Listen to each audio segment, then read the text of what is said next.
मित्रांनो, तुमच्या घरात सुद्धा पैसा टिकत नसेल तर तुम्ही या दोन गोष्टी रोज करायला सुरुवात करा.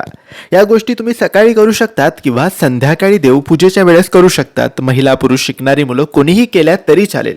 एकाने सुद्धा केलं तरी लाभ संपूर्ण कुटुंबाला, संपूर्ण परिवाराला होतो.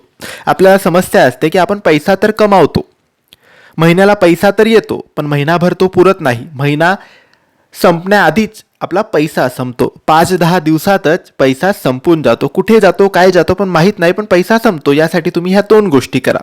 पहिली गोष्ट, तुम्हाला दररोज एक वेळेस श्रीसूक्त वाचायचं आहे आणि एक माळ जप लक्ष्मी गायत्री मंत्राचा करायचा आहे. हा मंत्र काही असा आहे: श्री महालक्ष्मेच विद्महे विष्णुपत्नेच धीमहि तन्नो लक्ष्मी प्रचोदयात. या मंत्राचा जप एक माळ आणि श्रीसूक्त एक वेळेस तुम्ही देवघरासमोर बसून सकाळी किंवा संध्याकाळी एका टायमाला वाचायचा आहे. श्री स्वामी समर्थ.